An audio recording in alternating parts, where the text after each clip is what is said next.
या अल्लाह रहम फरमा।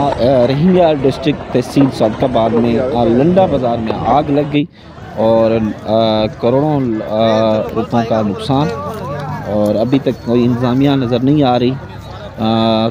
जानी नुकसान का कोई इल्म नहीं।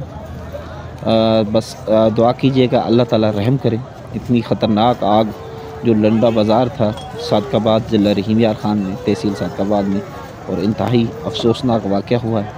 और ये वाक़या क्यों पेश आया है कोई अभी तक मालूम नहीं हो सका है। आगे वीडियो देखते हैं, देख रहे हैं कि किस तरह आग ने बिल्कुल पकड़ लिया है। और मैं कहता हूँ ये बहुत बड़ी आग है, और पाकिस्तान की सबसे बड़ी आग ये लंडा बाज़ार सादकाबाद में लगी है, जो आप मंजर देख रहे हैं। अगर अभी तक हमारा यूट्यूब चैनल गुलाम रसूल भाई सिंह ने सब्सक्राइब नहीं किया तो सब्सक्राइब करें, बेल आइकन को दबाएं ताकि मज़ीद इस तरह की वीडियोस मिलती रहें।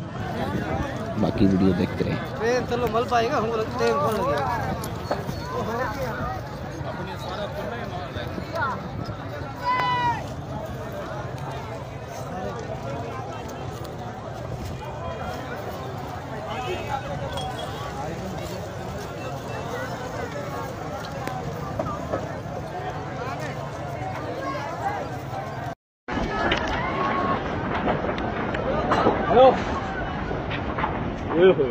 तोबा अल्लाह, वो आ गई, ये आ गई, उत्ते आ गई,